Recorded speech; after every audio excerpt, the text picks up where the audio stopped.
with you, man. How you doing tonight? I'm doing good. You got the sleepy eye going on, bro. Yeah, I'm good. I'm good. I got my crack here. Listen, if I had to watch the Browns play the Texans, and they only scored like 2.3 points between them, I'd be sleepy too. We did have one extra score that we just gave away at the end of the game that we didn't take. Yeah.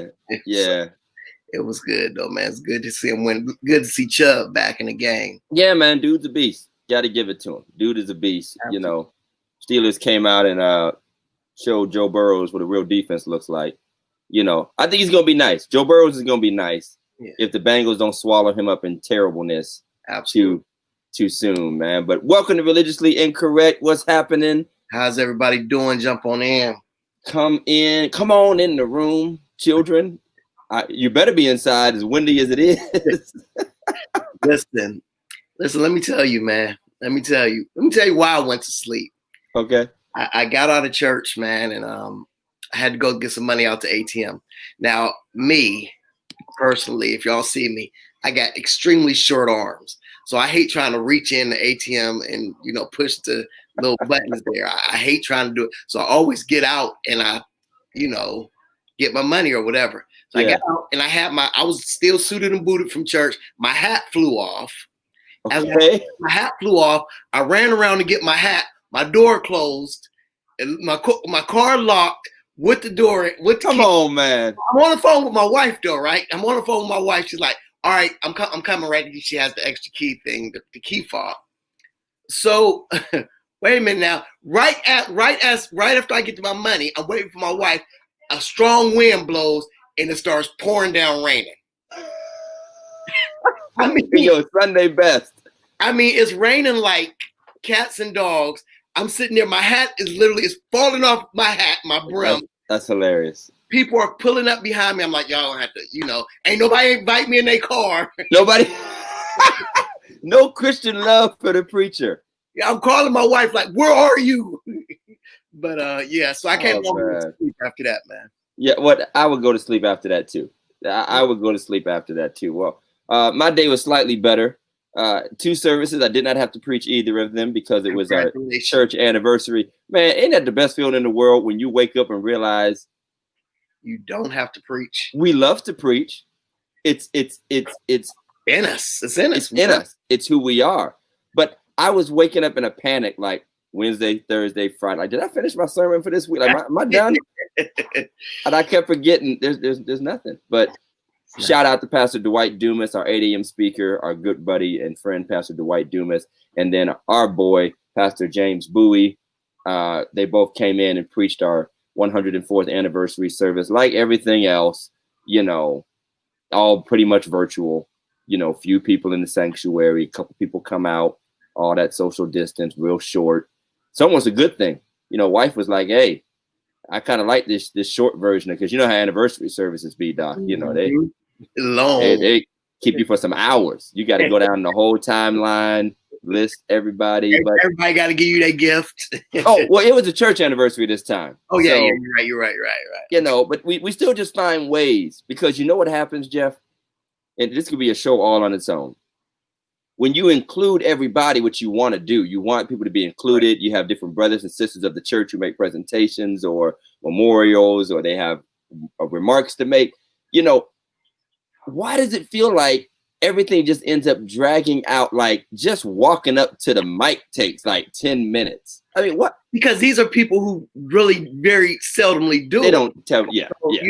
And then and they always. Well, I really ain't gonna say a whole lot, but then when they get to the mic, they got a whole lot to say.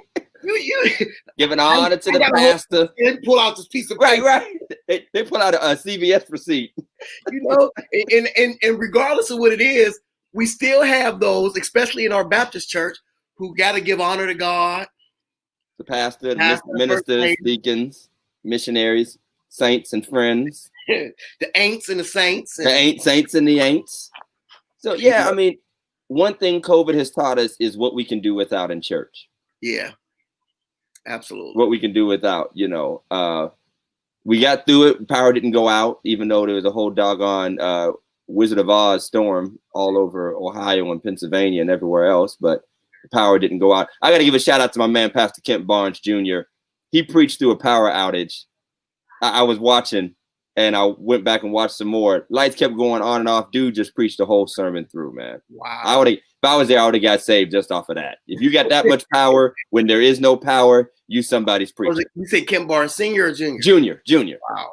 Junior, yeah, out in Canfield. They had it bad out there. So shout out, AK1, what's happening, man? We see you in here. If you're watching us, come on, comment. Let me see you. Don't lurk. Say hey, say hi. What's happening? Share that button. Hit that share button, excuse me. Hit the share.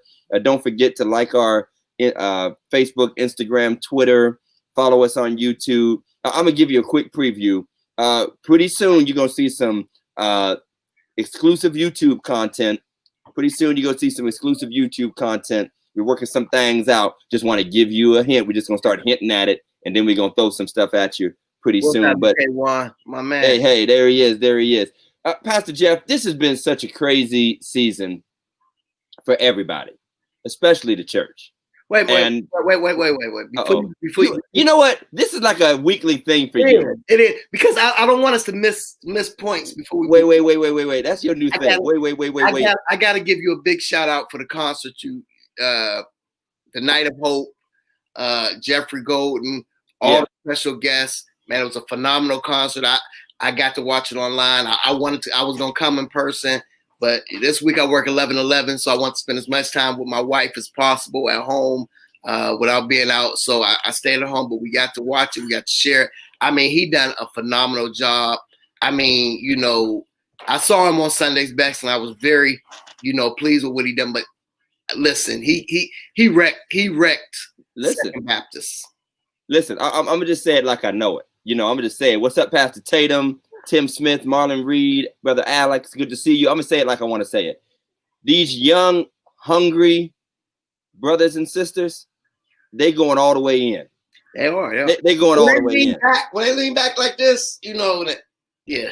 They going, and I appreciate his humble, wonderful spirit. His brother is his bass player and MD and tech and all that other stuff.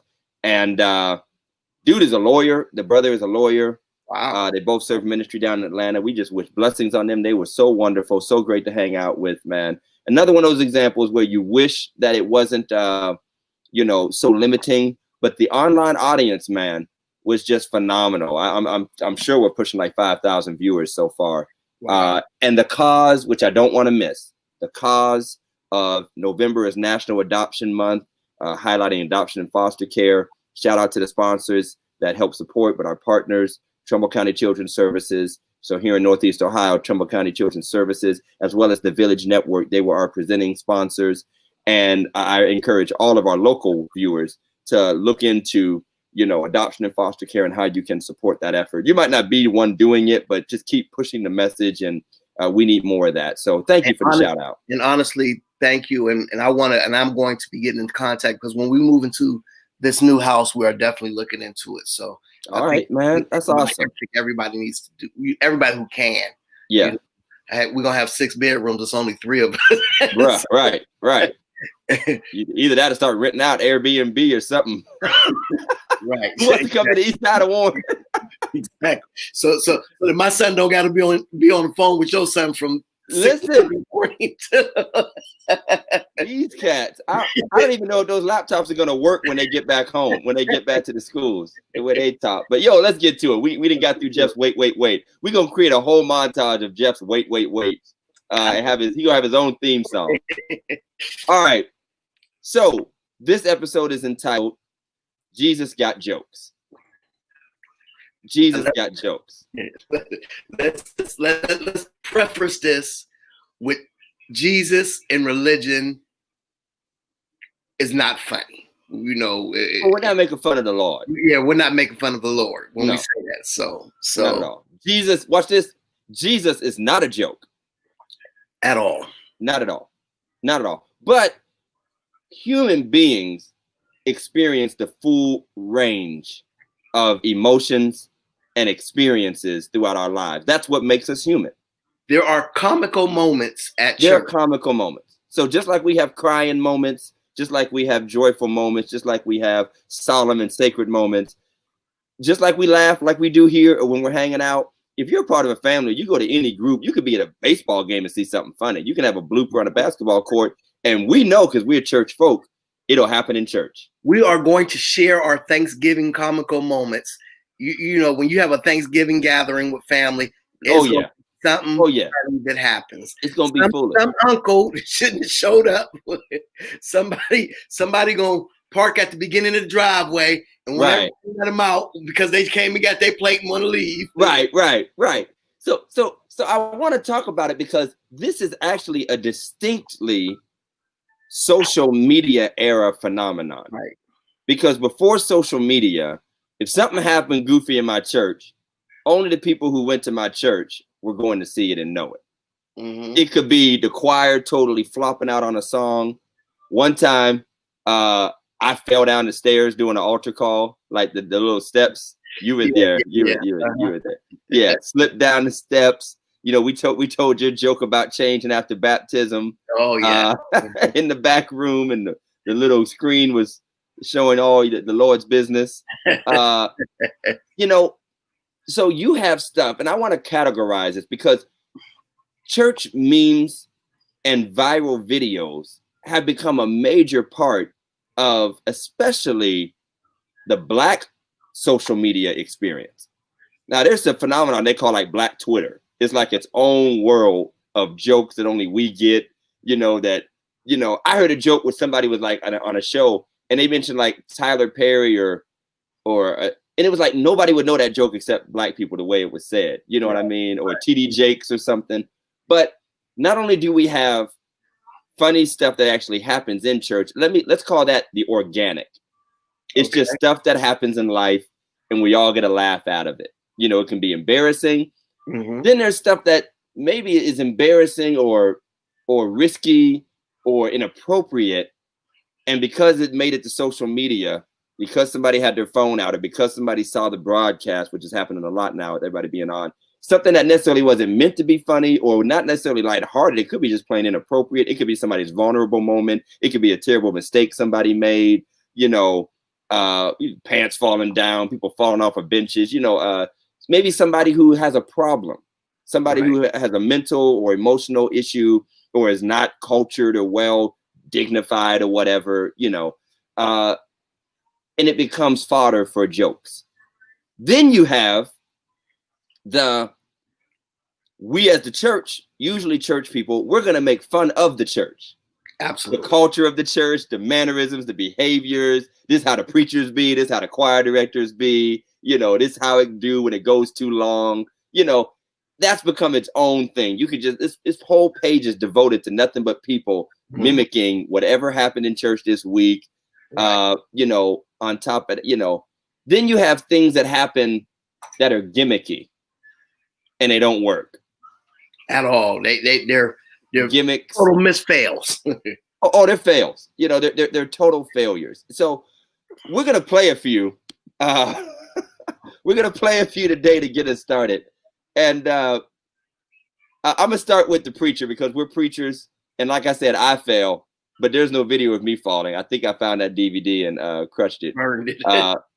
But we got one, and we call this one Falling Preacher. All right.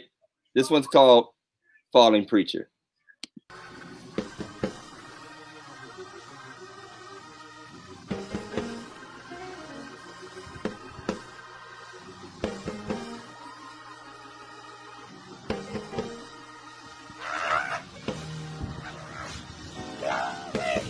When I think of this goodness and all He has done for me, my soul shouts hallelujah.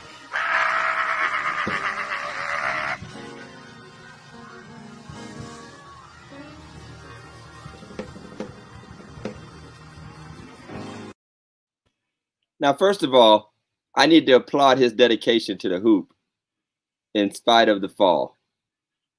We got to applaud. We have to applaud. He was not giving up. I would have just kept rolling off the side of the stage. He did not give up. I would have kept rolling. I would have said, I just took the mic and just started shouting from the ground, you know, just Or the classic things when you fall down by accident, just pretend you're slain in the spirit and it's the Right. Holy Ghost. Right. You know. You that was a trip. That was a trip. And he was excited about getting that mic back. Yeah, he was excited about getting it back, but he was in a hurry to give it up too. He wanted to hurry up and get a shout and get the mic back. and can we be real here? I mean, I have a thing. Right. Exactly, Marlon. Yeah, that's what I was gonna say. We all get excited and kind of lose it a little bit. But I don't know how he kept a straight face. I've literally laughed in the middle of preaching if something crazy happens. But so he's just a regular guy excited and he falls down. I've fallen down. I've and it's funny because here's the funny joke. The joke behind the joke is you don't know how much we actually are paying attention to little things so that we don't make a stupid mistake, or we're afraid we're gonna stumble, or you catch yourself and you hope nobody noticed that you. I mean, even actually today, I was running late, but I wanted to go to the bathroom before the service started. Our bathrooms are downstairs. Uh-huh. And, we've got people crowded in the hallway because we're taking temperatures as they come in. So I'm trying to run back up to get into the sanctuary before the church start, and I trip. Okay. I trip right, up. Right. Everybody, oh, you all right? And, I just got up. I start singing, "We fall down." Right. Now, you know what? That was a funny one because Bishop Blake did that at his communion service. A brother fell down and actually fell into the table a little bit. And he turned it into a song and they started singing "We Fall Down." And it was a moment in the church. So this just happened in church. Things just happen in church that there's not much you can do about.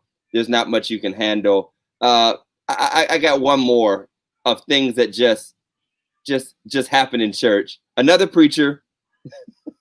This is fairly recent, but we'll call this the tooth preacher. This one's called the tooth preacher. Watch closely. Open up your mouth and praise God while you can.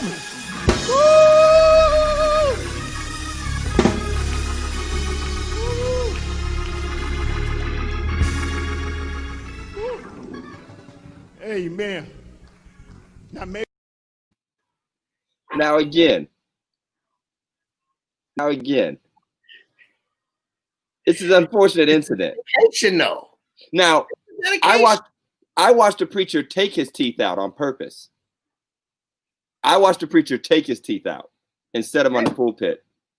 Hey, if you ain't got the dentment, is that what's called dentment? Yes, he put it back in, Tiffany. He took the time to put it back in. I would have thought it was gum. Until he took the time to put it back in. And it does happen to church mothers often. They be rushing on their way to church and don't get that Fix-A-Dent all the way sealed. Fix-A-Dent, that's it, yeah. Fix-A-Dent. And so my question is, I mean, again, nobody would have seen this. Nobody would have known about it if it wasn't for Facebook. Absolutely. And I don't know, man. I wouldn't want to show my face because I feel like people are going to tune into my service just to see me do something else to see if I was the guy that did it. Right. I have one, Pastor Jeff, of something that goes wrong because the church is not in order and things aren't looking too great. And this is where it gets a little murky. If somebody should be making fun of this. This is the walk-off praise team. This is the somebody has quit the praise team in the middle of the song. Okay, I think I know this one. Has the Lord been good to anybody in here? Come on, say it. I just want to say, hey, can I testify? Listen, it could have been me. She said, "I'm done." You will not embarrass me one more again. Now, here's the funny thing. As a worship leader, I know what it's like to turn around and make all them corrections and stuff. But sometimes you're in the moment, you don't have patience, or not like you can stop the song and make a gracious correction. It's just not there. But maybe she was ready to go and it was the end of the service and she had to go to work. I could justify it and say, well, maybe she was just, maybe maybe she was already kind of watching the door, but you could tell she was a little upset. But here's where it gets wild. So the lady next to her got ran down because she had like a rooster hairstyle. I don't know if y'all saw that. Yeah. So, you know, now you're embarrassing somebody. People are starting memes with her hair. They're making Photoshops. You know, that's the thing nowadays. To even, you know, when we looked at the other video earlier, you know, the joke was the fall, but you know, we talked about his voice, and that's the thing to do. The thing is, how do they say it? It's the hairdo for me. The hairdo, right, lady for me. Yeah. It's the hairdo did it for me. Try to make the joke about something that nobody else saw. Right, and I guess that raises a question before we play any more, because we got more. We got more about these things, because we just played organic. This is what happens in church. Funny things that happen. You know, mistakes happen. People fall. A tooth. I mean, it's tooth fell out. I mean, what you gonna do? You know. You got a little bit of it, looks like a little attitude, a little bit of a little dispute between people. You know, do we, now that it's all in Facebook world, do we as the church like amplify it to a manner that almost helps the world not take us seriously? And you know, and that's one thing I definitely want to bring in, because I think that because church people are not the only people watching these videos. Right. And that's the scary part. When, you know, so we have a lot of people outside the church making jokes and looking at it like, if this is what church is about, because once again, you know, and they'll say this would have never happened. Well, they didn't have Facebook back when grandma and them went to church. Yeah, right. Yeah, all kind of crazy stuff happened. Stuff happened back then. Some real crazy stuff happened back then, but we just don't. We didn't get to see it. We didn't get a chance. So, you know, I have, you know, I have family members who, you know, y'all just be up in there wilding and joking, and no, that's not everything, and that's not the whole service. These are moments. These are clips. That's what they're called, clips of one part of a service. So. Right, and then it's not just video itself. It's the comments and the way it carries on. It creates debates. It creates people, you know, prophesying and bashing each other. You know, it gets deep, man. I mean. And you know how Facebook comments are like the sixth circle of hell at this point. I mean, between Facebook and YouTube, any video, picture, news clip, link that gets more than 7 comments, it's probably going to go in left field. Mm-hmm. Really, really quick. Yep. Young lady, I'll just say your name because she's a beautiful young lady. I respect her. I have the highest respect, like a sister to me. Dana Christina Joy Morgan. She played the piano at my church. She's a beautiful young lady. Played at my church. The comments on the church video got ridiculous from dudes. You know, then people were saying stuff like the piano's out of tune. I was like, no, the video is actually kind of warped. It's a little weird. You know, it didn't upload correctly. And it just got like vicious almost, like really ugly. And I just feel like what could be an innocent moment of humanity, which I believe the church needs, innocent moments of humanity. Right. My mother has a tradition, and she's been doing it at Agape for years, where she would have the kids give her their Thanksgiving recipes for how they make a turkey. Right. And it's funny. You know, I put sprinkles on it, put it in the oven for 25 minutes for 10 degrees, you know, because they're kids. They don't know any better. And she thinks it's funny. You know, it's kind of not funny anymore. You kind of heard all of it. It's kind of an old joke now, but it's a cute moment. But I feel like what happens is sometimes I feel like there is like a mean spirit in the church. And every innocently funny moment is an opportunity for us to be low-key mean to strangers and people we'll never meet. Plus, we get to be mean and argumentative with people who are also seeing the same thing and have an opinion about it. Right. And I think that's the dark side of showing one part of humanity, but then the other parts show up too. Absolutely. Now, I think it's obviously it's with church, but it's with, you know, the social media in and of itself. I mean, you know, to record somebody getting beat up just for likes or social media is not funny. It's not cute. It's not, you know. So yeah. And I think that's a real thing that we got to call out. And I'm going to say this, even though this is not about Jesus Got Jokes, I think we need to do an episode about funerals. But something that has been happening, Jeff, we'll talk about the next category of of videos, but I've been watching live streams of funeral services for prominent pastors and bishops, and it's like beyond the pale. I mean, the criticisms, the snarky remarks, you know, it's almost a given in these churches. You know, somebody's gonna say something, old person gonna get up and say something. The stuff that's getting said is just, again, we could do a whole show just about comments. Yeah. You know, but again, it's a good thing for the world to know we're human. And you know, I think that's the funny, ironic thing is we're often accused of not showing our humanity. Then we show our humanity, and either people in the world think there's something wrong with us showing it, or we go too far and we don't know how to sort of show balance and decorum and respect, knowing that even in our humanity, we're still witnesses for Christ. Go ahead. What's sad is that, you know, in the day and age where we're at, people would say, I can't believe I can't be there. I can't be there. And so now we have this platform of social media where everybody can be there. You know, and some of these things really are only funny because they're on social media. Because at the funeral, it's not funny. It's not funny. No. It's not funny at the funeral. Absolutely. But, you know, because we're watching on social media, we make it into a joke. Yeah, absolutely. Absolutely. Here's the second category, Pastor Jeff. Preacher gimmicks gone wrong. Oh my God. Preacher gimmicks gone wrong. And I think I only have two for this. I only chose two because there's too many. And we've seen preachers like preach out of caskets. I saw one guy get delivered in a hearse so he could preach. I watched somebody ride in the church on a donkey or a horse or something. Right. Preaching. And there's like so many stories behind that one. I'm not even getting into it because we'll probably get in trouble. Here's my first one. I call this one G.I. Joe Prophet. G.I. Joe Prophet. When you're a soldier, you have to know how to cut down by your belly.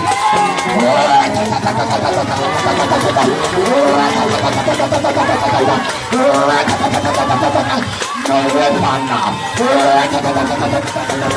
that form against this church shall be able to prosper. For he that dwelleth, for he that dwelleth in the secret, he that dwelleth in the secret place of the Most High shall abide, shall abide under the shadow of the Almighty.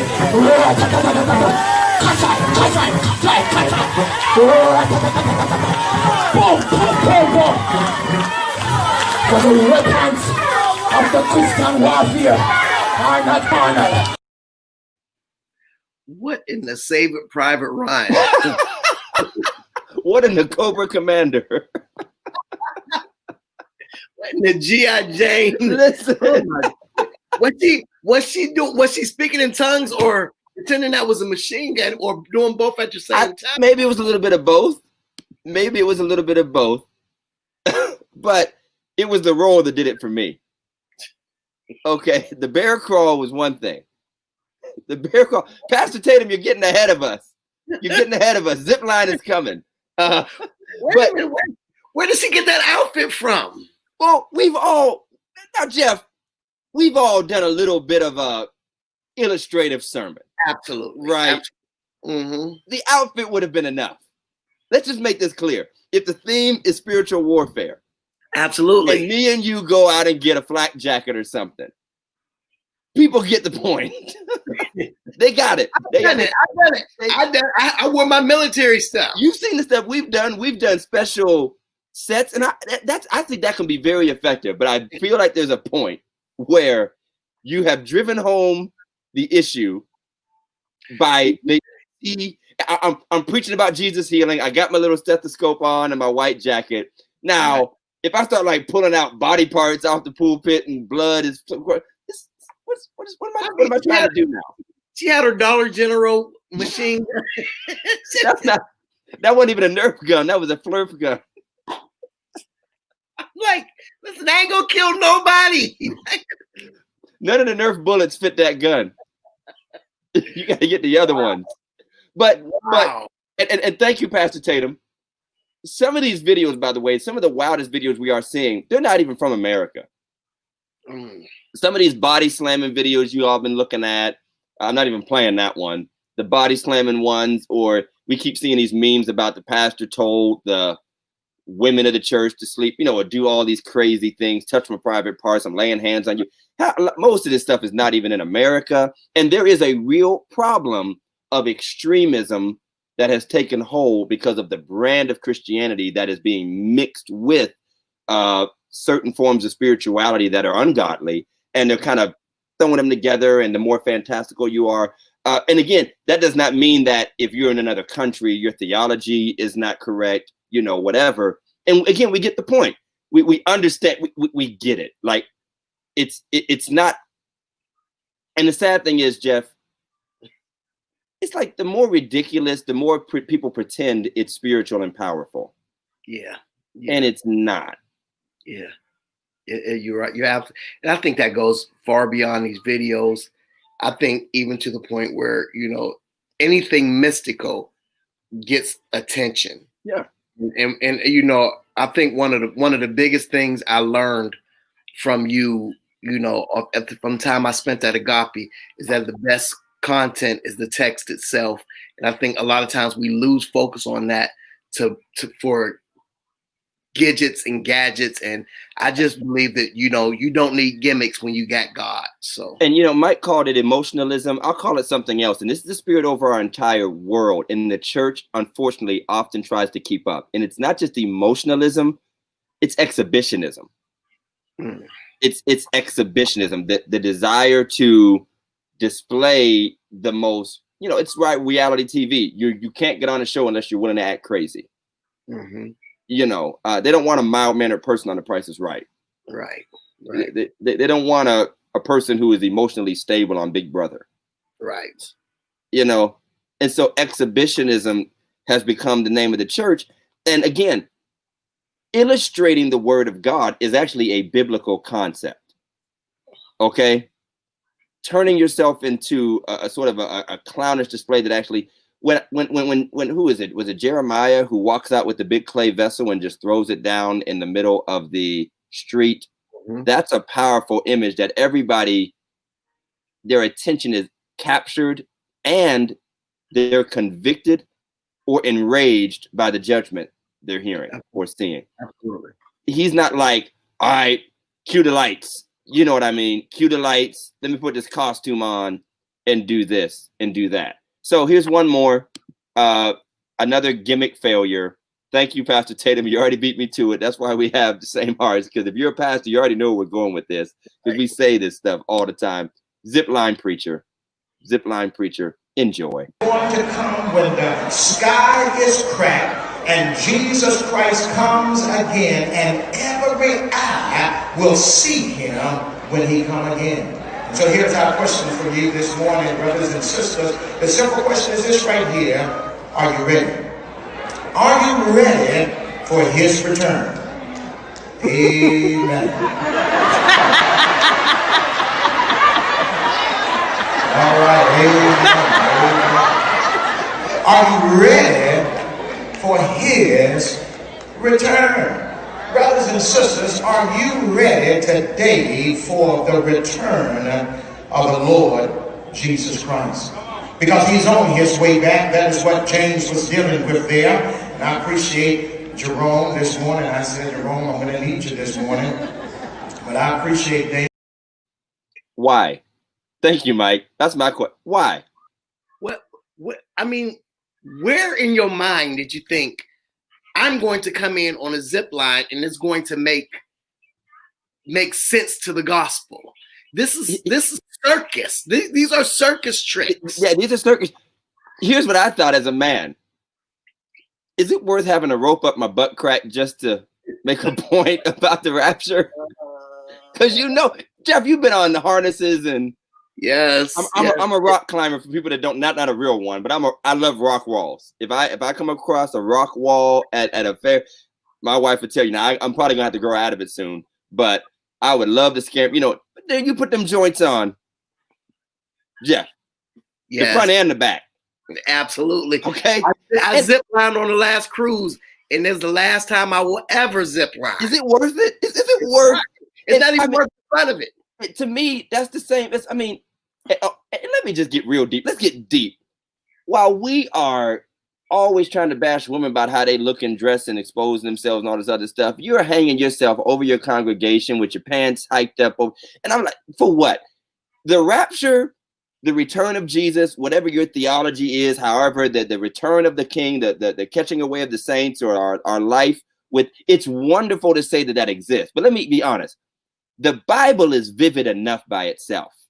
Absolutely. All I have to do is start talking about New Jerusalem, talking about heaven, talking about the Trump sounding. If the church, watch this, if the church folk ain't gonna go up over the Trump, ain't no zip line gonna change. You will be caught up in a moment, in a second. That zip line took a moment or a second. And I understand it's a visual thing. About 900 raptures happened while he was zip lining.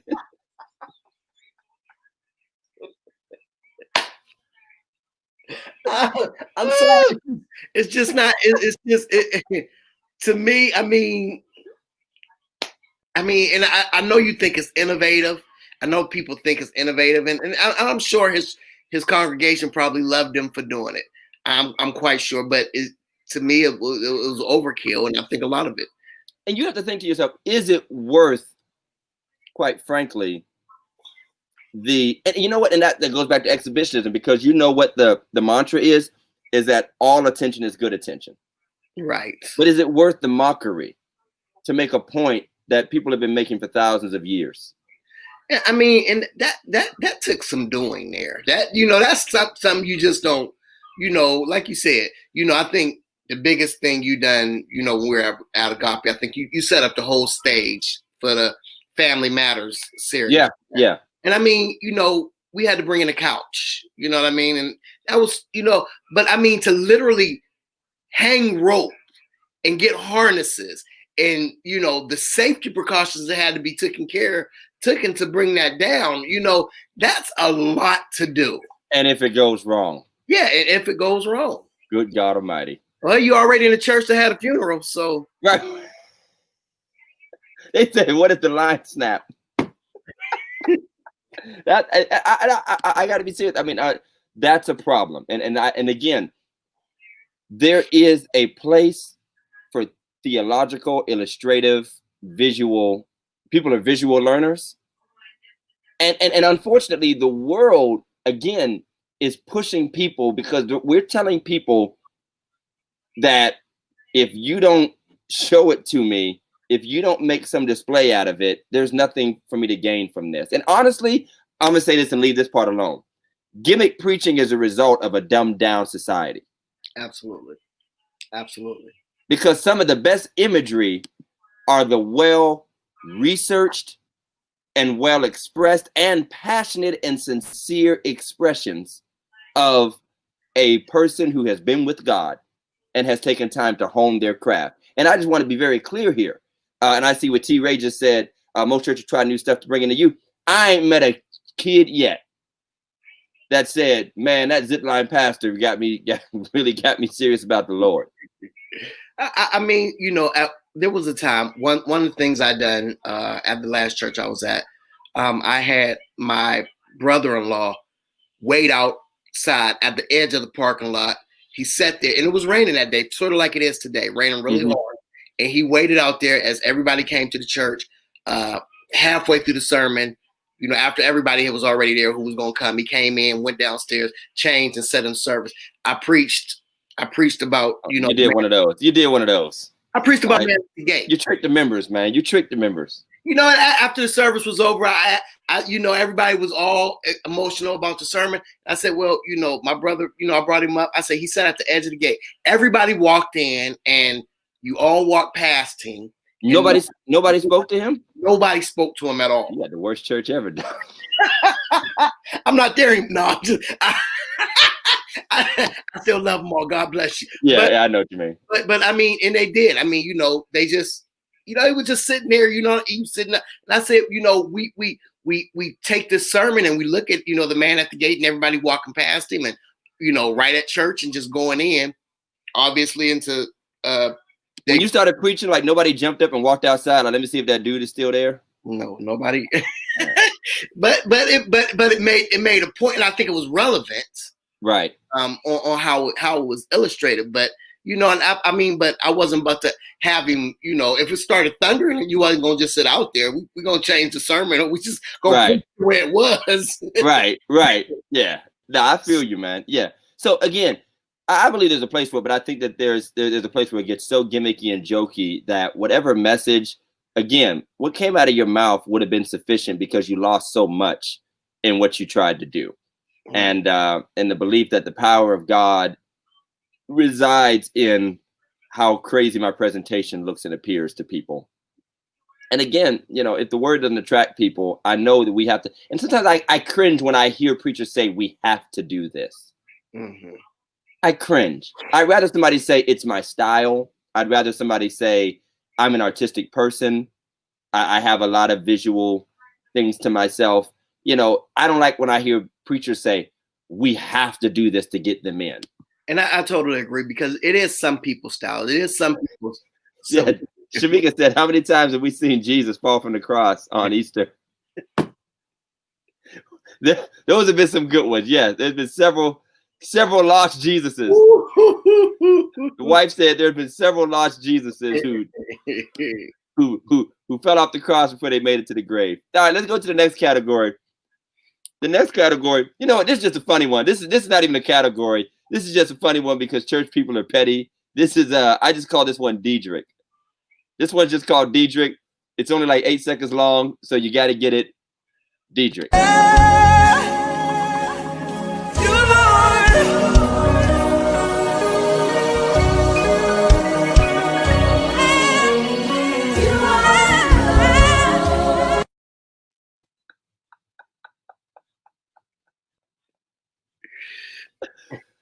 Now, you know what I'll call that? That's basically like the church dozens. You're just picking on each other. That's falsetto. That's falsetto. You know what I'm saying? It's just church folk making fun of us. Mm-hmm. In the same way they think, who's that dude that was it Trey Songz? They say he sounds like a goat. It's one of these R&B singers. They say he sounds like I think he sang the song falsetto. I think. He gets kind of goaty. But I'm just saying that's not even a category. I just threw that one in for the funny. I just threw that one in for the laughs. Okay, here's the next one, Jeff. This one is, and I only have one example because this is the one we've been talking about all week. A pastor who is just off. A minister who is just off. Their theology is off. Their sermon is off. Their prayer is off. And the worst part about it is they are definitely believing what they're saying. And there's a whole host of people behind what they're saying. And we all know where this is going because there's no more off pastor right now than this person right here. Totally off. Victory, victory, victory, victory, victory, victory, victory. For angels are being released right now. Angels are being dispatched right now. Hamanda aka ata raka teda baka sanda ata ambo osa kata rite eke banda ata rike didi ashata. For angels have even been dispatched from Africa right now. Africa right now. Africa right now. From Africa right now. They're coming here. They're coming here. In the name of Jesus. From South America. They're coming here. They're coming here. They're coming here. They're coming. All right, I wanted to turn that off. I wouldn't even watch any more of that. She had me at African Angels. I've never finished watching it. I'm gonna be honest with you. This is one of those things where it got retweeted, posted over and over again. And for me, watching from the beginning, it was never funny. I honestly got mad. I got frustrated with it. But now the point is, it's not meant to be funny, but it makes the church a joke. Yeah, absolutely. And for me, when you say angels coming from Africa, those angels, we voted actually. We voted coming out of the Atlantic Ocean. Yes, sir. Yes, sir. Coming from the bottom of the ocean, from the transatlantic. Yes, sir. That's it. The middle path. That's it. That's it. Those are African angels. The South American angels are those babies that y'all keeping at the border in cages. Those are South American angels. Absolutely. And then one thing to me, I mean, honestly, and you didn't even get to the part where she starts speaking in tongues.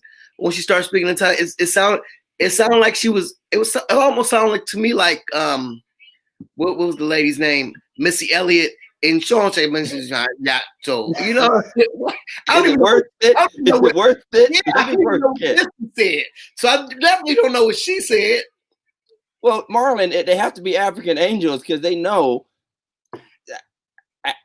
Africans, I don't know, we're special. I heard a white preacher talk about the faith of black people and why they hone in on African Americans on purpose and want them to be a part of their congregation. This is like 50 stuff. 50 stuff.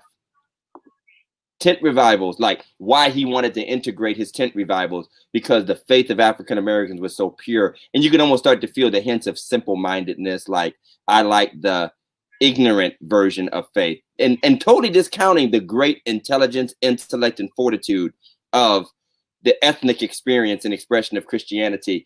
But now you have a person, and here's where the joke becomes. Someone has literally aborted their commitment to Christ because of their loyalty to a man. And they are now manipulating the very act of prayer. They have literally made a joke and an exhibition of intercession, praying in a way for a man who has lost an election, in a way that you don't pray for orphans, in the way that you don't pray for babies and hospitals being bombed in the Middle East. You know, let them African angels stay in Africa, because I think Africa needs its own angels. We need them, yes. Africa needs their own angels. They need their angels. Wakanda need to stay where it's at, you know. But I just feel like there's this, it's not meant to be a joke. She is absolutely not joking. Yes. And the follow-up video where she's challenging preachers to come meet her at the altar, that's even worse. You ain't bad. You're not. Who are you? What? We all know you can't. We all know you can't fight. And you know what? This ain't even about this, because we can have a whole show about this. But, and I'm glad a whole lot of black preachers have called her out. Bishop Paul Morton, Jamal Bryant, Roland Martin read her up and down. But it's not a joke, because there are millions of people who agree with her and think that that is sound. But it's a joke to the scriptures. It's a joke to practical and real Christianity. Kenneth Copeland laughing maniacally. Yes. Biden's our president. Ha ha ha ha ha ha. Yeah, absolutely. Not funny. And then he did an apology. I don't know if you saw this, but it was an apology that wasn't an apology. I didn't. And yeah, it wasn't even an apology. You know, and people, you're the greatest ever. That's the joke. The popular Walmart version of Christianity that millions of people who don't know the Lord see, that don't really know God, that is a joke. And it's the sickest type of joke, because it deters people from the true and living God and the authentic expressions of faith that don't have HD cameras, that don't get on the Word Network and on TBN, that don't have millions of followers on Twitter. And unfortunately, it makes the church a joke. Even a non-believer knows that the prayers of a Christian should not be centered around whether or not you want to protect some guy you voted in office from losing an election he rightfully lost. Right. You know, and so that category is, you're just off. And I think more pastors, and I'm glad they did that with her, but let's be honest, Jeff. Let's be real honest. She's already on the fringe. People already didn't like her because she supports Trump, but we got plenty within our own camp, in the black church, among us, who are saying some real off stuff, doing some real off stuff, and they're making a mockery of the church. They're making a mockery of the faith. They are doing things and saying things, and we have to call them out just like we're calling her out. Most people are calling her out because she's a Trump supporter, not because she's theologically incorrect.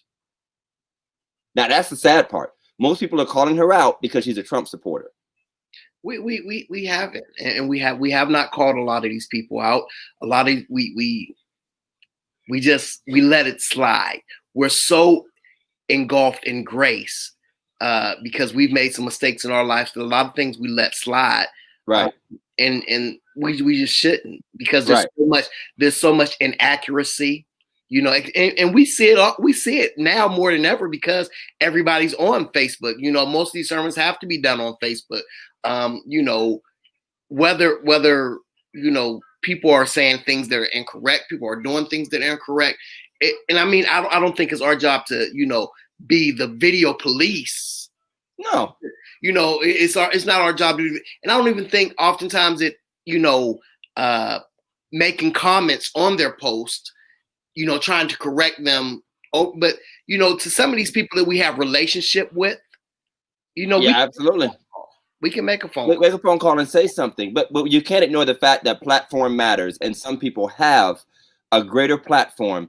And that guy, that 300 people saw their sermon and they were off in their theology, and perhaps just a sincere misunderstanding of the word or a lack of study time, I think is a far cry from a well-known celebrity who knows how far their words reach and is intentionally manipulating the ministry moment to pursue an agenda that is not a portion of God's heart, but just their own, you know, desires. And this brings me to Pastor Tatum. We wouldn't even know who Paula White was if black preachers hadn't put her on. Absolutely not. And she's in a stolen church from a black man's widow, pastor's widow right now, just to be honest, since we just want to say it like that. This is religiously incorrect. Hey, you know where I'm at. You know my number, Paula. If you want to step to me, come on, religiously incorrect.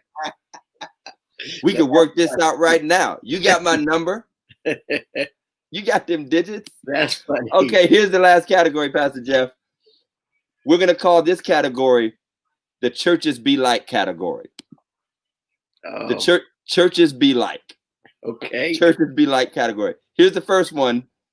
This is called guest preacher.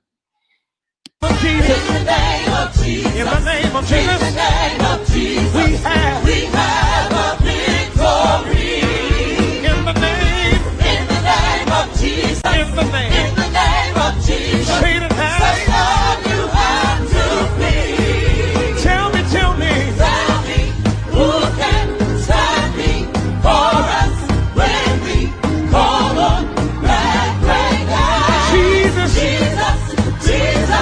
precious Jesus. We have a victory. In the name of Jesus, come on.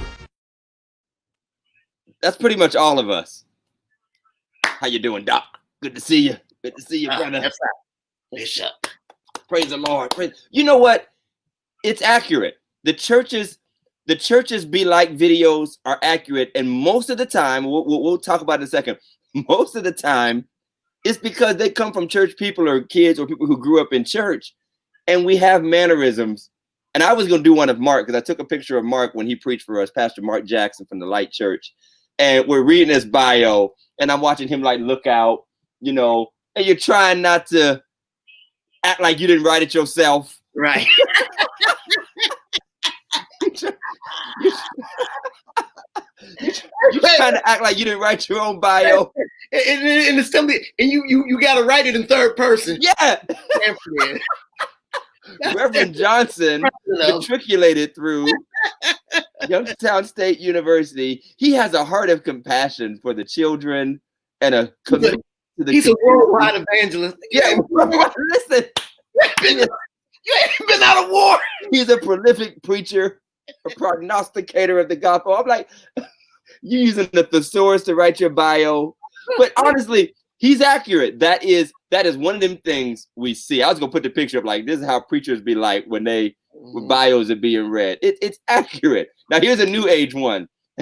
Yeah, trying to look humble. Uh-huh. Like I don't know what this says. Doing a little put my head down. Here's a new one that's much funnier. The guy's already laughing in the background. The man is just doing this skit. It's a skit, obviously. These are obviously all skits. But here's one for the New Age church. This is the COVID version. We call this Zoom Pastor. This is the Zoom Pastor. Oh, no.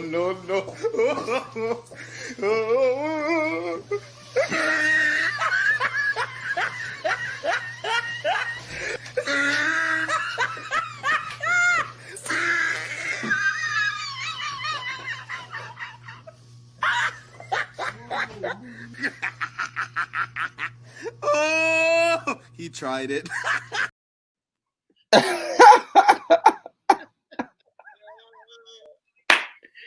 Ooh, y'all not gonna have me burning up in ain't wrong though, because I didn't done some Bible study with some shorts on. Some joggers on the bottom, dress shirt on the top. But that's a funny one. So here's the churches be like category, Jeff. These are usually skits, or we took a second to turn your phone on and mock or preach, talk like Bishop Jake, talk like Bishop Blake, talk like Jamal Harrison Bryant. And you have to know church to get the joke. Right. So this is the one that's usually foreign to most folk who don't go to church. Mm-hmm. You got to go to church to get some of these. They don't know what guest preachers are like. Right. You know what I'm saying? They don't know what church mothers be like. So I do have a question for you, because I have a pet peeve, and I didn't use any of their clips.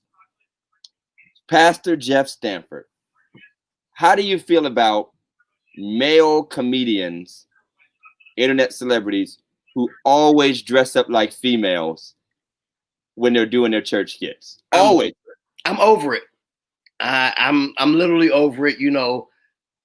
I'm over it in the movies. I'm over it in the clips. I think it's too much going on now that it's not even funny anymore to me. I think I'm done with it. Well, I think there's enough jokes about men not being men in the church without making any aspersions upon anyone's sexuality, that they feel like the only way to be funny, and I'm talking specifically church videos. There's a couple, I won't call no names, to say nothing, like, if I'm not wearing a wig and putting on a dress and pretending to be church mother or choir member or first lady be like, I'm like, dude, you can't never do a preacher be like, you can't never do a musician be like, you can't do a deacon. If you're gonna do the video, that's fine. That's fine doing it. Why can't you get your girlfriend or your wife or your sister you just record the jump? Get a real woman to do it. Why you gotta? You got on pantyhose and high heel. How are you even wearing high heels in the first place? If you're just trying to work out what you want to be, just say so. And I think some of us should stop applauding it. Y'all can unfriend us if you want to. I'll spare a few viewers over this. I feel like it's little. Then let's get to the next step.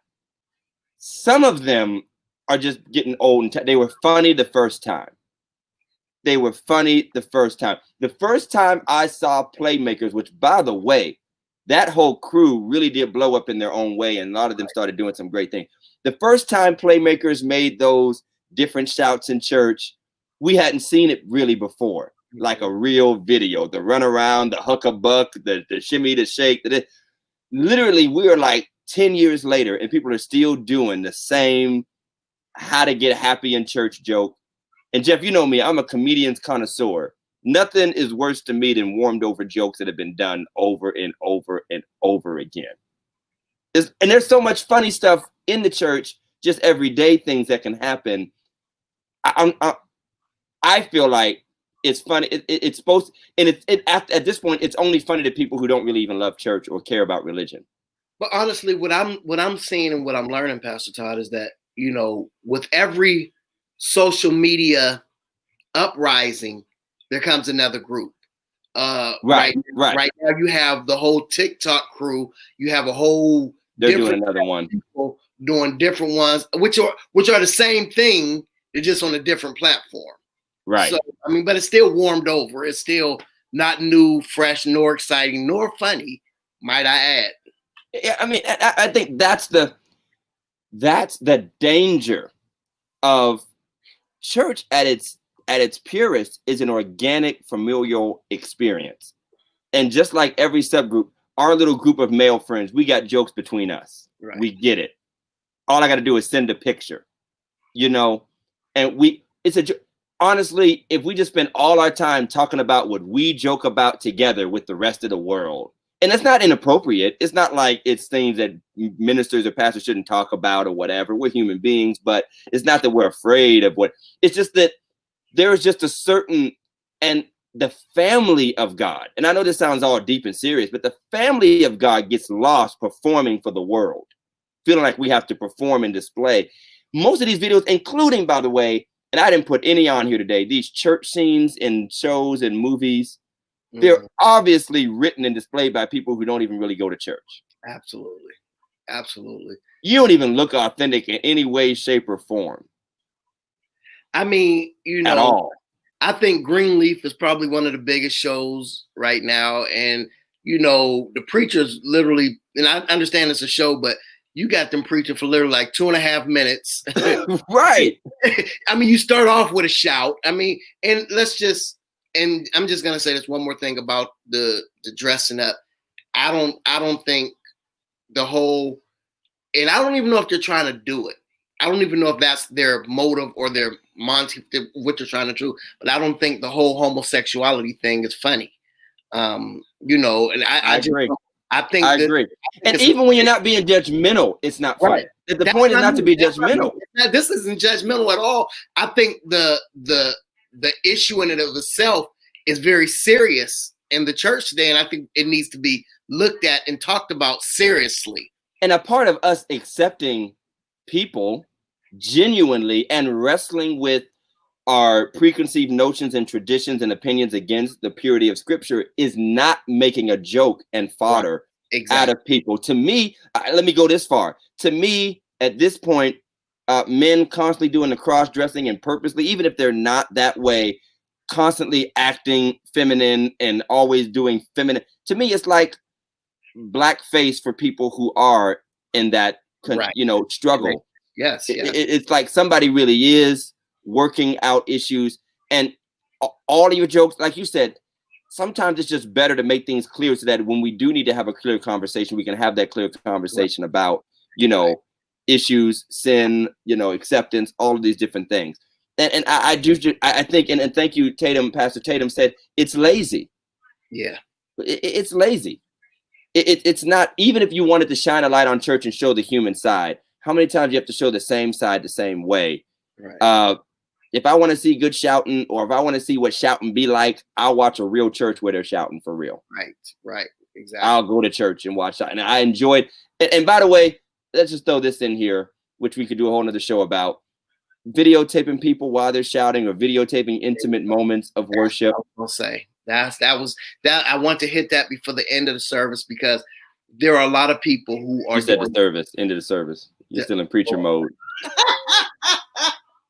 But there are a lot of people who are doing genuine things that we're making a mockery of. You know, somebody who, you know, may be off key or out of tune, or, you know, some piano player who may not be able to play as well as everybody, you know, these grand, you know, maestros that we have, but, you know, they're what the church can afford, you know what I mean?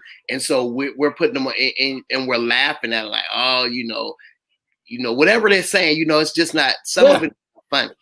Yeah, and it's the best that they have. And again, nobody would know, and their crew is happy with what they got, why they got what they got. Lord knows, if you brought out some old agape tapes from the 90s, when I was just learning how to play, and some of our singers weren't the greatest talented Mariah Careys in the world, I'm hiding them joints from YouTube forever. We ain't converting none of that stuff to digital. None of that.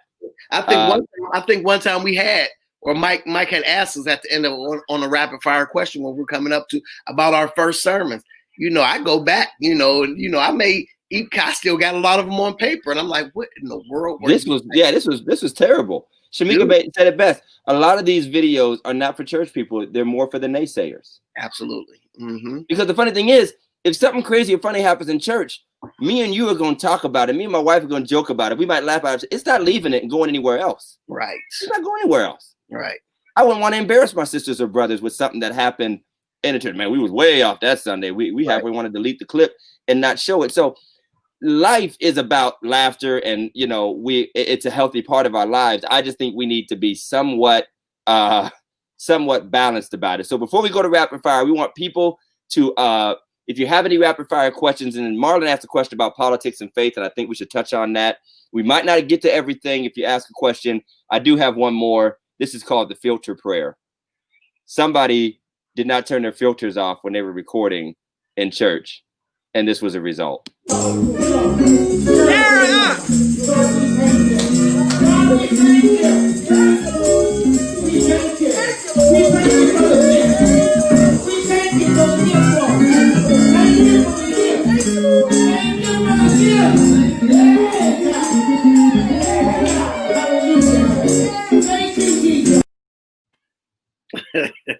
who's 12-year-old? Who's 12-year-old was holding the camera and had the Snapchat Ray Charles filter on, the Blues Brothers filter? That's funny. Yeah, that's it. I don't know if Mike is there. Is Mike back? Mike's not back. I got one more. This one is called Blow Your Horn. I want to hear that sound that is coming, the sound that God has told us to blow the trumpet in Zion and to make a sound. Hear the sound right now.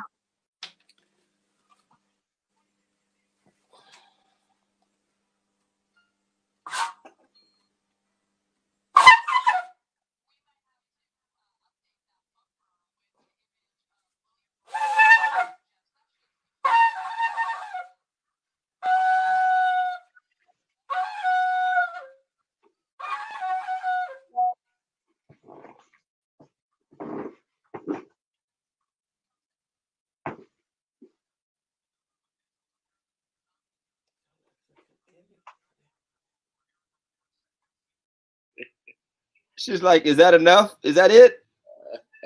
He had corona, man. His lungs was gone. He had COVID, Doc. Right. Hey, those shofars ain't for everybody. You got to have some lungs for those things. You got to have some real lungs for those things. It's not for everybody to try. And poor lady was she had really built that moment up. She had really built that blast was going to bring deliverance to somebody. Mm-hmm. And somebody didn't get their healing. He's gonna answer for that. You missed heaven that day, Doc. I asked before we bring Mike in. I asked my guide in Jerusalem when I went to the Holy Land what he feels about American preachers just throwing shawls on and acting like they're Hebrew. He just shook his head and he says, "Selling those prayer cloths are a big business around here. So if y'all want to buy them and pretend like you us, knock yourself out." Hey. That's literally what he said. He said, y'all can blow them horns. We got them over in the gift shop right over there. It is just funny because it goes back to the blackface comment. I don't think we think about we're appropriating other people's. We really think we're them. But Big Mike, come on in. Jesus got jokes and Mike has some too. What's happening, Big Mike? What up, fellas? How y'all doing? That's what's up. So what do you think, Mike? What do you think about Jesus and jokes? Jesus and jokes, I mean, it's going to happen, man. Dude, the internet is undefeated. Yeah, you're right. The internet is undefeated. Absolutely. The internet is undefeated. They always somebody's going to find something and spin it creatively just to make us laugh, man. If they're being creative, though. Right. If they're being creative. You know what I mean? If they're being creative. Yeah, so, I agree. Sometimes they do go too far, but, I mean, you have that. Again, the internet's undefeated, man. They got us. What about the people that have to live with their face being out there in front of millions of people? Oh, and wow. What about that kid that was like, I'm tired of this church? Right. That was a funny one, though. That was funny. That was funny. Now, that was hilarious. We made whole sermons off of it. Like, I'm tired of this church, too. Right. Yeah. All right, Big Mike, it's rapid fire time. We don't want to go. We're already over our time. It's rapid fire time. What you got for us? I know you got something heavy for us. I just feel like in my spirit, deep down, in my Paula White spirit, in my African angel spirit, I feel like you got something. Right. Okay, go ahead. Before we get to that, I got to shout out my boy, Tori Hawkins again. Tori, if you're watching, comment your name and your Facebook page. Man, just bring this cat on the show, man. You keep shouting this cat out. He hooked me up with some more gear, man. Young, Gifted, and Blessed, the signature series. He doing this thing. Y'all support. Smart. He giving you all the gear and you getting free publicity for it. Right. Hey. I ain't even got a hoodie yet. He shouted us out on his page. He did. All right. Still want a hoodie though. Tiffany, this is Jeff's wife talking. What'd she say? Never give you. We don't know how to act. That is not my wife. I don't know, You don't know who that lady is? I don't know who she is. That answers last week's question. We ain't giving that word up. Right. All Okay. right, what we got, Mike? Rapid fire question. What are your thoughts on medical marijuana? If it's medical, it's medical. My thought is this. I have wrestled with the idea of marijuana being used medically, but the only real reason, if I'm honest with myself, that I even wrestle with it is because all I know is marijuana not being used medically. The culture, the criminal side of it, obviously being warned by my parents, and drug-free, don't do drugs and all that stuff. I mean, that is hard to look at something that's been in the popular culture for so long under a recreational or illicit label. And I'm like, where's this medical marijuana been at all these years, to be honest? Like, where's this argument from? Did they just figure out the benefits of it? I don't know, because I'm not in that world. But I will say this. Just like there's medical marijuana, which we often associate with illicit, illegal, weed, whatever, reefer, as Matty Mouse Park would say, reefer. Probably smoking reefer, wearing pants to church. Reefer. Reefer. That's how the old preachers used to call it. You out there smoking reefer. What I'll say is, medical marijuana was always an illegitimate drug that now people are making into a medically legitimate drug. And we all know for years that there are medically legitimate drugs that are used as illegitimate drugs. Mm-hmm. So it's just in the eye of the perceiver. We have been brainwashed at this point into believing that marijuana is nothing but an illegal, illicit substance, period. It's the culture. We've been brainwashed, and especially people like me who were raised in this very conservative culture, church culture. I didn't even have Jeff's experiences. I didn't have run the world, kind of kick it for a portion of my life. That's not me at all. It just wasn't. So those of us in this bubble, we can't wrap our minds around it. But honestly, now that we know what we know as adults, we think differently about it. For me, I've smoked of the forbidden tree. The devil's twigs. I've took of Lucifer's leaves. I've took of the forbidden vine before. Satan's seeds. But here's Beelzebub's buds. Here's the thing. Like Pastor Todd said, you never think of it. The other day I was riding my motorcycle and I got behind a car and I'm like, dude, you got some of that ooh wee up in there. Ooh wee, yeah. I only followed the car for like 20 more minutes. Pulled up next to it.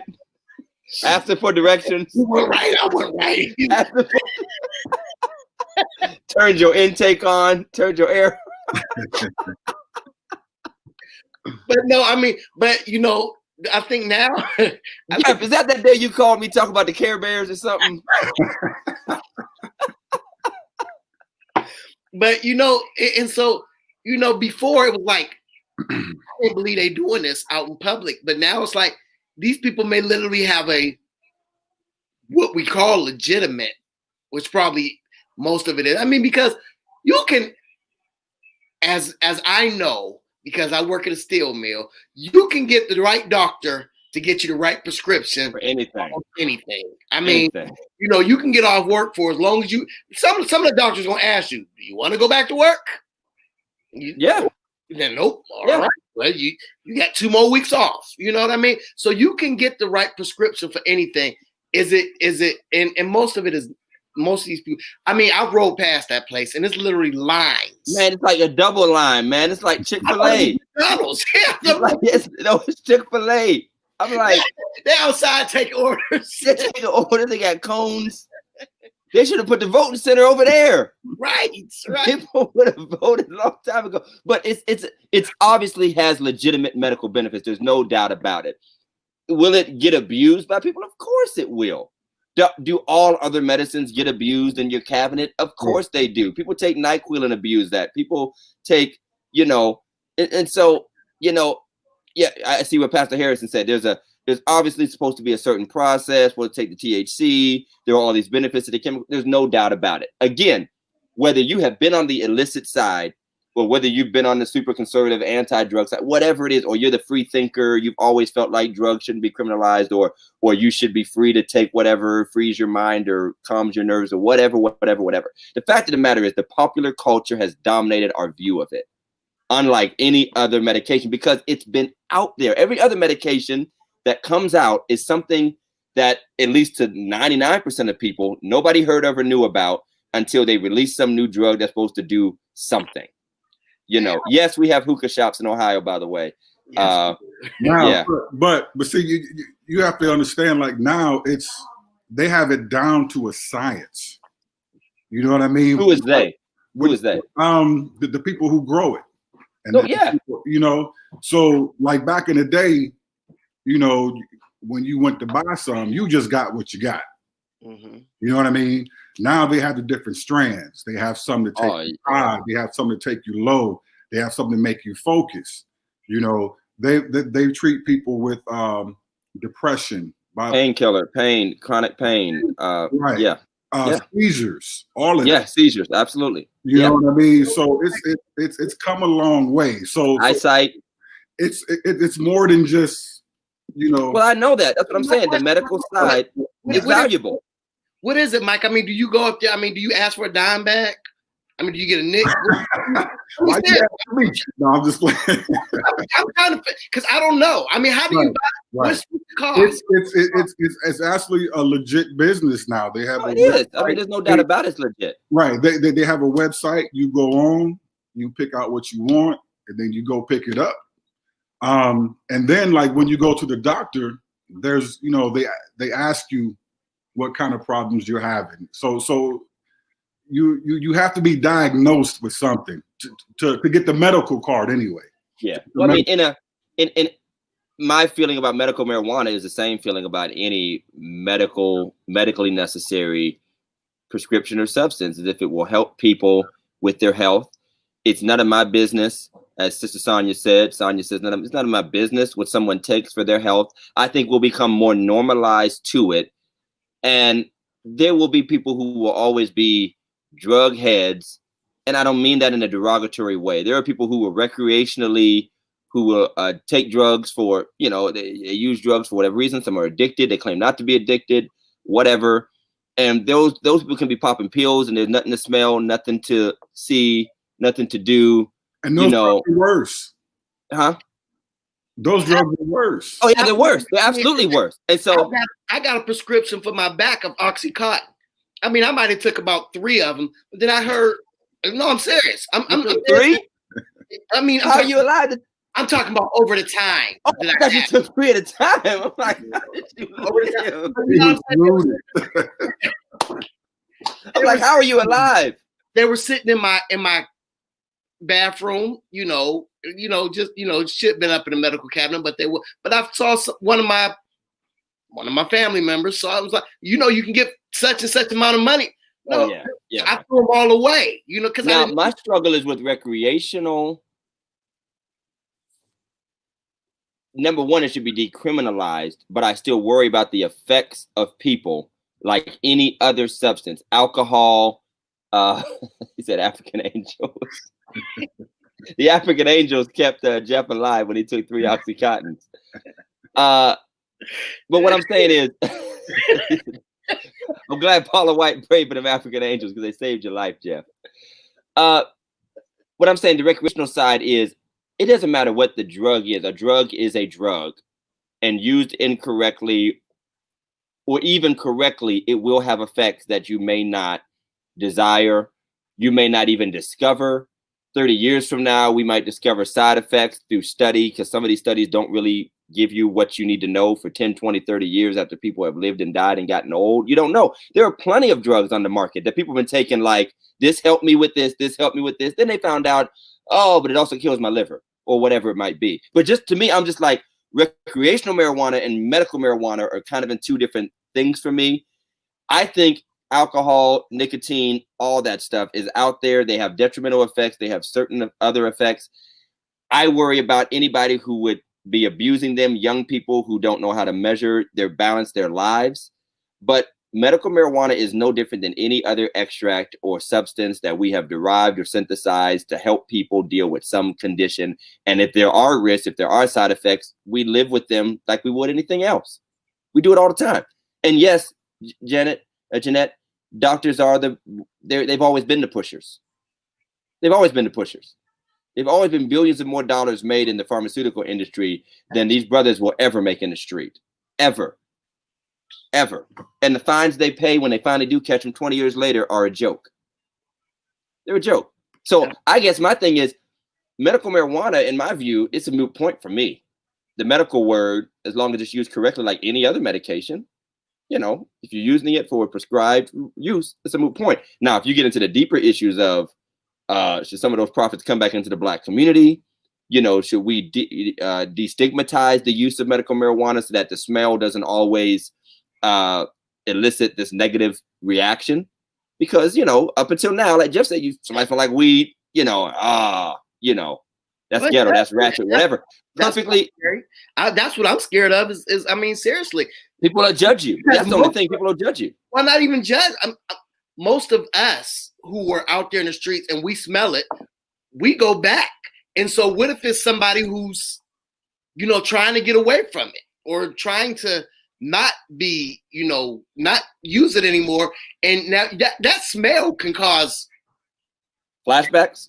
Yeah, flashback can cause you to want to go get your own, go get a hit of your own. Smoking alcohol. I mean, anything can. I mean, I don't know. I mean, I didn't want to go. I just want to stay behind the car. So now I went to art school for a few years, and so you did a lot of weed. Art school did it for me. I experimented. I honestly, and I'm telling on myself, but not just weed. I experimented with a few different things. But I tell you this, I'd rather be around a bunch of high people than drunk people. I can agree with that. You know what I mean? And I don't spend much time around either, but I can agree with that. Yeah, I'd rather be around high people than drunk people. Drunk people, you gotta look over your shoulder. You drunk, you get loud, your inhibitions get, fighting and all of that. You smoke weed, all you want to do is hug everybody and eat. Get them Doritos and you're cool. You good. Mike, is that why you spend so much time outside? Hey. We already settled that. I got too much to lose, man. I can't do it right. No, I mean, that's my verdict. My verdict is the word medical settles it for me. Right. Now, we might evolve further and the world standards are changing. Our standards, our children won't think the same way we were. I mean, come on, I was raised on like the just say no to drugs. My children are being raised with a medical marijuana shop down the street. It's just different. And again, we have new discoveries, new technologies, and the use of it. I'm sure I have family members, people in my life who I love, church members who benefit, need to take it. And you can't help but people like joking about it because of the way it's been portrayed in pop culture all their life. You can't help. That doesn't change the fact that it does good for them. It does not change the fact that it does something helpful. Now, also, they're also using DMT, which is a lighter form of LSD, to treat people with post-traumatic stress disorder, schizophrenia, all kind of mental diseases, and they're actually having really, really good results with that. Well, if you know anything about what the medical industry has been in years past when they didn't have all this knowledge, or maybe they did and just ignored it for the money, at this point, whatever they come up with is gonna be, for the most part, fairly safe than whatever they was doing in the 40s. I mean, they was giving cats like cocaine and your head hurt, snort this. Yeah. I'm serious. I mean, they treated cocaine like a regular drug for a long time. Like, just take this, you want to stay awake and shoot that movie, here you go. And so I don't trust the industry any more than I trust the dude on the street. Just like they say that people putting stuff in your weed and putting stuff, lacing the heroin. Let's just be honest. These pharmaceutical companies are probably releasing dangerous drugs and are adding up how many lives can be lost. Cost benefit, cost ratio, whatever you want to call it. We just got to take these L's. Yeah.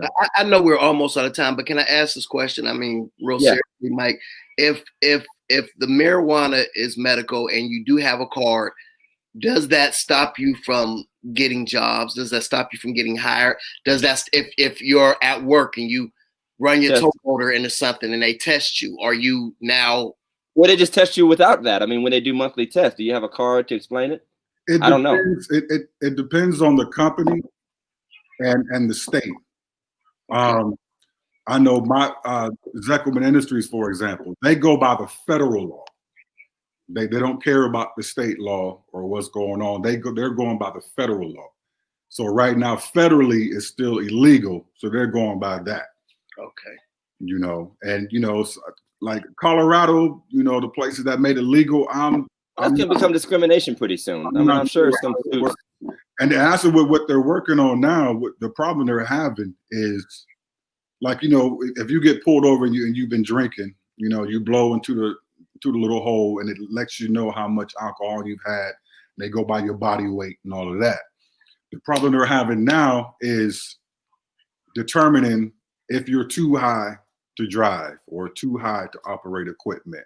So they're working that out right now, I guess. Right. So, but that was my concern, Jeff, for recreational. Recreational is just because it's recreational doesn't mean the jobs will accept it, the college will accept it for the students that attend, you know, and then it could just allow more than it is. And maybe I'm just naive. I think I am. I don't think I'm as naive as I was before about how many of our young people smoke weed like people used to smoke cigarettes, basically.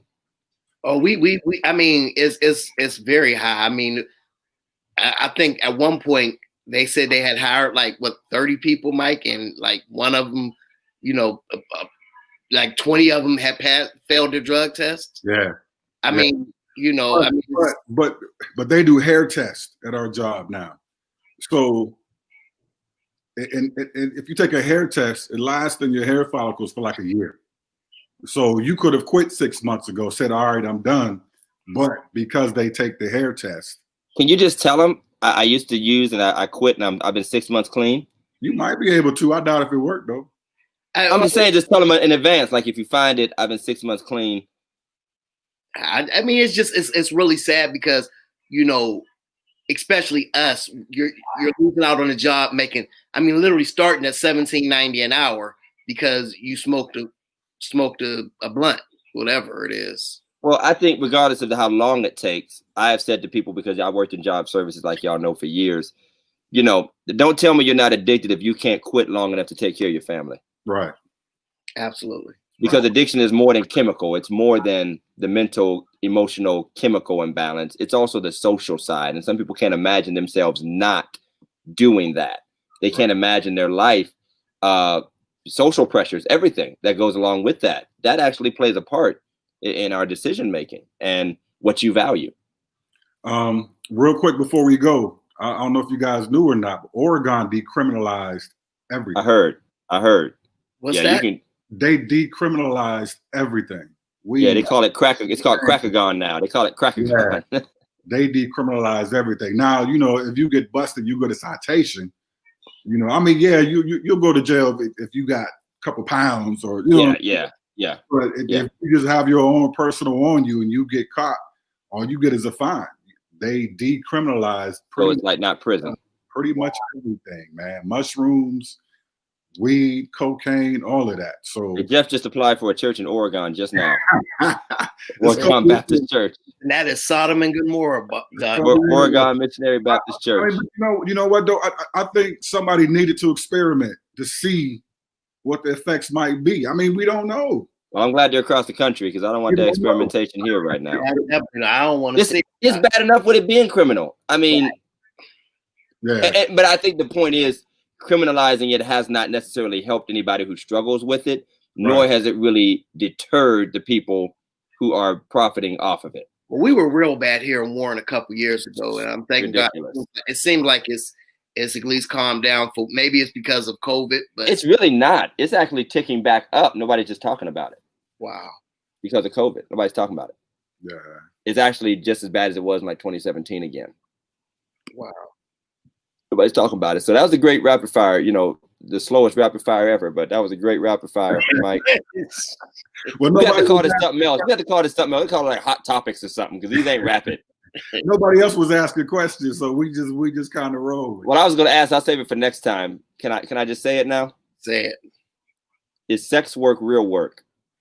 Ooh. What? Is sex work real work? Should sex work be legalized? All right, next week. Because we'll be here another hour. Right. Hey, Let's just do a whole show on sanctified sexuality. Jeff, we know you've been waiting on it. Yes. Yes. Listen, y'all, it's been a pleasure.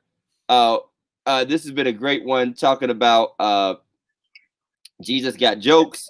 You know, we have a special selection to take us out.